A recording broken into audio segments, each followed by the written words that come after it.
لها سؤال عند النبي صلى الله عليه وسلم، يعني يا رسول الله هل على المرأة من غسل إذا احتلمت؟ يا رسول الله هل على المرأة من غسل إذا احتلمت؟ فقالت أم سلمة أو تحتلم النساء؟ في رواية غطت وجهها، يعني هي نفسها استحت، قالت أو تحتلم النساء؟ فقال النبي صلى الله عليه وسلم بعدما أخبرها نعم تغتسل، قال وإذا فبما يشبهها الولد؟ يعني هي لما جاءت تغلبت على حيائها يعني بالعافية، زي ما نقول كده بالعافية خلاص، ومع ذلك أخبرها النبي صلى الله عليه وسلم بهذا الأمر. طيب بالنسبة للنبي صلى الله عليه وسلم أيضا كان يستحي من النساء في ذكر التفصيلات في مثل هذه الأمور، كهذه المرأة التي جاءت إلى النبي صلى الله عليه وسلم تسأله عن التطهر من الجنابة الكبرى، تسأله كيف تغتسل إذا هي يعني طهرت من الحيض. قال النبي صلى الله عليه وسلم اغتسلي ثم خذي فرصة ممسكة وتتبعي بها أثر الدم. فقالت هذه المرأة يعني مستفسرة كيف يا رسول الله؟ فقال صلى الله عليه وسلم سبحان الله تطهري. قالت كيف يا رسول الله؟ قال سبحان الله تطهري. فجاءت عائشة رضي الله عنها فأخذتها فعلمتها. إذن عائشة رضي الله عنها كيف علمت هذه المرأة؟ إنما بما تعلمته من رسول الله صلى الله عليه وسلم. هذه المرأة إن لم تكن عائشة تعلمها، من تعلمها؟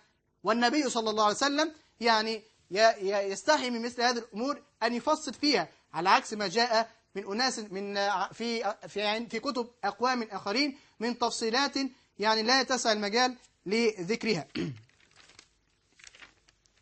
طيب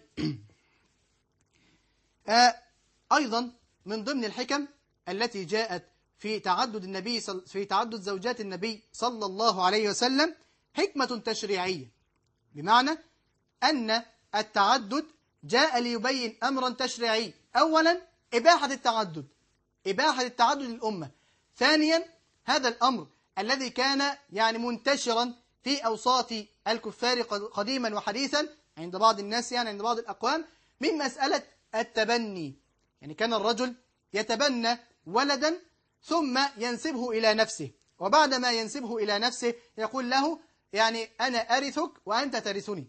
وهذا الولد الذي ليس من صلبه كان له من الأحكام ما كان للولد الصلبي، يعني ابني الذي هو من صلبي تتمشى عليه نفس الأحكام التي على ذلك الولد الذي هو ليس من صلبي، وهذا فيه جور. لماذا؟ كيف لذلك الدخيل أنه يرث مع هؤلاء الأولاد الذين هم من الصلب إلى غير ذلك من الأشياء التي كانت مشتهرة في هذا الوقت.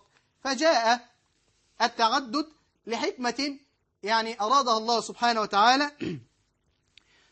يعني وهي إلغاء هذه العادة التي كانت مشتهرة، ألا وهي عادة التبني. وذلك حينما تزوج النبي صلى الله عليه وسلم من امرأة زيد بن حارثة مولى رسول الله صلى الله عليه وسلم. زيد بن حارثة تبناه النبي صلى الله عليه وسلم في أول أمره، وكان لا يدعى إلا بزيد ابن محمد. ثم لما نزلت الآيات التي تنهى عن التبني وتحرم ذلك الأمر وتنسخه، فلما جاءت هذه الآيات ثم بعد ذلك أصبح الصحابة ينادونه بزيد ابن حارثة. لكن النبي صلى الله عليه وسلم كان يعلم من الوحي من عند الله سبحانه وتعالى أن هذا الصحابي الجليل الذي زوجه النبي صلى الله عليه وسلم من ابنة عمه زينب بنت جحش رضي الله عنها، زوجه منها، كان بينهما خلافات يعني في الكفاءة أو غير ذلك، فكانت يعني زينب من الحرائر، وكان ذلك الصحابي كان في بداية أمره من العبيد وأعتق بعد ذلك.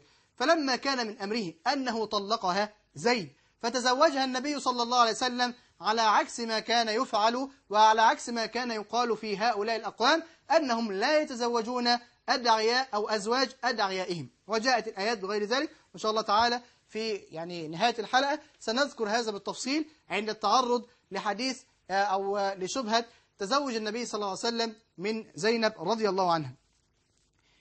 كذلك هنالك حكمة اجتماعية من زواج النبي صلى الله عليه وسلم بنسائه. ما هي هذه الحكمة؟ إن النبي صلى الله عليه وسلم كان من أصحابه أبو بكر وعمر، وكان كل واحد منهم بمثابة الوزير له. وكل واحد منهم قدم للإسلام الكثير والكثير. فالنبي صلى الله عليه وسلم أراد أن يوطد العلاقات بينهم، فتزوج النبي صلى الله عليه وسلم من ابنة أبي بكر الصديق ومن ابنة عمر رضي الله عنه، وهذا كان بمثابة توطيد العلاقات بين النبي صلى الله عليه وسلم وبين وزيريه أبي بكر وعمر رضي الله عنهما. كذلك تزوج النبي صلى الله عليه وسلم من كثير من النساء من بطون قريش حتى تكثر العلاقات وتتوطد العلاقات بين هؤلاء الأقوام بينهم وبين بعضهم البعض. طيب معنا اتصال تليفون إن شاء الله تعالى. السلام عليكم. وعليكم السلام ورحمة الله وبركاته.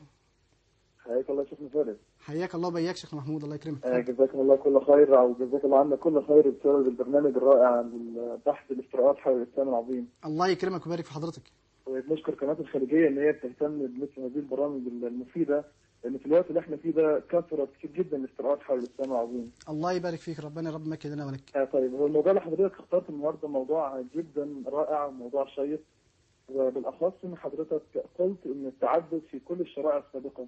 وبالفعل ده كلام صحيح 100%، لأن في الكتاب المقدس وبالأخص في العهد الجديد قال يسوع وإله النصارى في إنجيل متى الإصحاح 7 والعدد 2 و3: لأنكم بالدينونة التي بها تدينون تدانون، وبالكيل الذي به تكيلون يكال لكم، ولماذا تنظر القدر الذي في عين أخيك وأما الخشبة التي في عينك فلا تفطن لها؟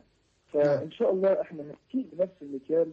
هل هناك تعدد في الكتاب المقدس في الأنبياء الذين يعتقدون النصارى أنهم أنبياء من عند الله أم لا؟ نعم. فنبدأ مثلا بموسى، وموسى هو نبي لم يكن نبي مثله في إسرائيل كما يقول في سفر التثنية 34:10: ولم يكن بعد نبي في إسرائيل مثل موسى الذي عرفه الرب وجها وجها. فكان موسى له من الزوجات 2. في مثلا سفر الخروج الإصحاح 2 والعدد 20 كان حمى موسى يتكلم مع موسى فقال لبناته: وأين هو ولماذا تركتم الرجل ادعونه ليأكل طعاما؟ فارتضى موسى أن يسكن مع الرجل، فأعطى موسى صافورة ابنته. أول زوجة لموسى يا شيخنا فارس كانت اسمها صافورة. نعم. الزوجة الثانية هي امرأة من قبائل كوش أو امرأة. عفوا يا أستاذ محمود، الله يكرمك، ثواني. أنا أحب أن المشاهدين كلهم ينتبهوا الآن أن أستاذنا الفاضل جزاه الله خير بيعرض لنا صور التعدد عند اليهود والنصارى من كتبهم. هذا الكلام ليس من عندي، إنما هذا الكلام من كتبهم. تفضل بارك الله فيك. كانت الزوجة الأولى لموسى هي صفورة، والزوجة الثانية كما قيل في سفر العدد ده من أسفار التوراة الإصحاح رقم 12 والعدد رقم 1: وتكلمت مريم وهارون على موسى بسبب المرأة الكوشية التي اتخذها، لأنه كان قد اتخذ امرأة كوشية. فإذا موسى الذي لم يكن نبي مثله في بني إسرائيل كان له من الزوجات 2. فلما الاعتراض على رسول الله صلى الله عليه وسلم وعلى التعدد في الإسلام بصفة عامة؟ ده كان مثلا موسى في الكتاب المقدس. ناخذ مثلا على سبيل المثال النبي داوود في الكتاب المقدس. فداوود كان له من الأزواج أو من الزوجات 29 زوجة، ده بخلاف السراري. فلما الاعتراض؟ ولنذكر مثلا على سبيل المثال منهم ميكال ابنة شاول، وفي نوع اليزرعيلية، ومعك ابنة إيماي. طبعا هم 29. فلو قعدت أعدد فأنا راح أخذ وقت. فلما الاعتراض؟ طبعا ده كله مكتوب أمامي الآن، أنا محضره في ورق الأصدقاء النصارى بالسادة المستمعين. طب أستاذنا محمود الله يكرمك، أستاذنك بس ممكن سريعا تسرد لنا النصوص فقط عشان فقط بس وقت البرنامج. طيب الاتصال انقطع. طيب إن شاء الله تعالى في نهاية الحلقة أو لو اتصل مرة أخرى أخونا الأستاذ محمود نكمل هذه الأشياء، وإن شاء الله تعالى هي موجودة أمامي بإذن الله تعالى. جزاه الله خير إن هو يجتهد في هذا ليبين لنصارى من جيراننا أو غير ذلك هذه الأمور وهذه الحقائق. طيب وقفنا عند الحكمة السياسية، زواج النبي صلى الله عليه وسلم بأكثر من امرأة، هل كان له علاقة بالسياسة؟ نعم. طيب هل الإسلام أو التشريع الإسلامي له علاقة بالسياسة؟ نعم، لكن